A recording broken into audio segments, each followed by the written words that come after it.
Na sejmu Agra se 5. sejemski dan predstavljajo tudi lokalne akcijske skupine, in sicer Las Goričko, Las pri dobrih ljudeh, Las Prlekija, kot gostujoči pa je tudi Las med Snežnikom in Nanosom.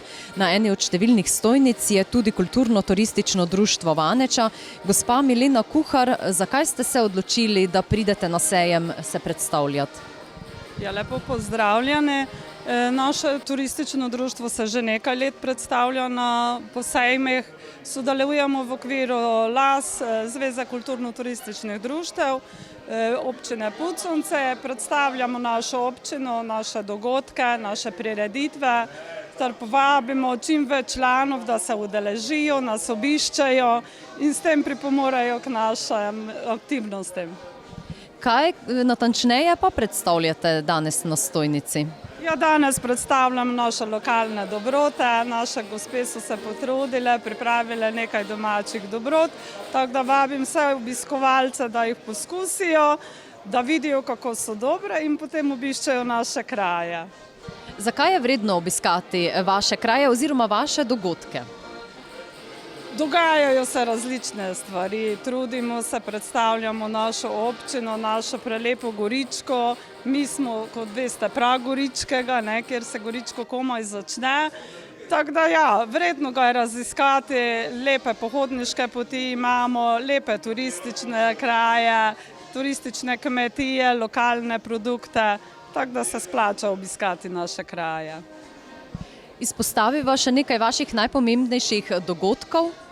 Ja, naš najpomembnejši dogodek je pohod ob dnevu mladosti, ki ga prirejamo v okviru pohodov po Goričkem. Potem imamo različne lokalne dogodke, ker poskušamo naše poslanstvo povezati domače ljudi, da se družijo, da se spoznavamo, da jim popestrimo tiste nekaj prostega časa. Sodelujemo tudi z zvezo, z občino, na dogodkih, na prireditvah, na predstavitvah, tako da ja, smo kar aktivni.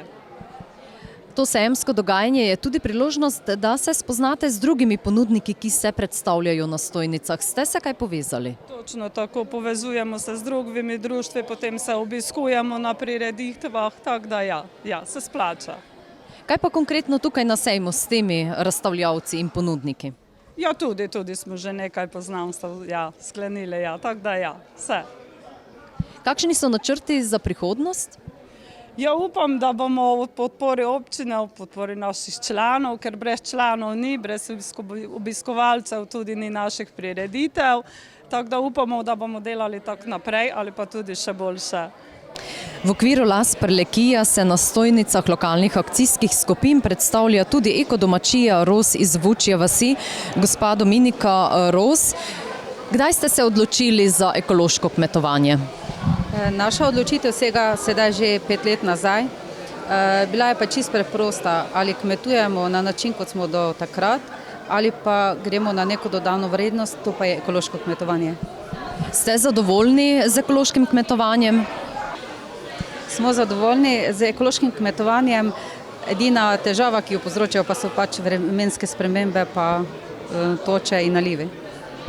Vaš nabor produktov in izdelkov je zelo velik. Na kaj se osredotočate? Naša prva točka, na kaj se osredotočamo, so oljnice. Tukaj pridelujemo buče, sončnice, pa tudi konopljo. Drugače pa izdelujemo tudi izdelke, to so recimo bučni namaz in pa bučna sol, iz ajde pa delamo ajdove kokice. Kupcem je pomembno, da so izdelki ekološko pridelani. Ja, vedno bolj opažamo, da opazujejo izdelke, da se pozanimajo, kaj pomeni sploh ekološko, kaj to je ekološko kmetovanje, in ugotavljamo, da so stranke, ki se vračajo, prav zaradi tega zelo zadovoljne. Se na sejmu predstavljate prvič? Ne, sedaj smo že nekajkrat bili v okviru LAS-a na različnih prireditvah, tudi na Agri, tako da LAS je tista priložnost, ki jo poskušamo vsako leto izkoristiti. Se prijavljate tudi na razpise? Do sedaj še ni bilo razpisov, ki bi bili usmerjeni naš način pridelave pa predelave, upamo pa, da v prihodnje se kaj spremeni. Kaj obiskovalce tukaj na vaši stojnici najbolj zanima? Kaj vas sprašujejo? Najbolj nas sprašujejo o našem načinu kmetovanja in tukaj vedno znova poudarjam, da način ekološkega kmetovanja pomeni tudi spremembo načina razmišljanja. Ker če ti ne razmišljaš ekološko, zeleno, v sožitju z naravo, potem tudi ne moreš ekološko kmetovati.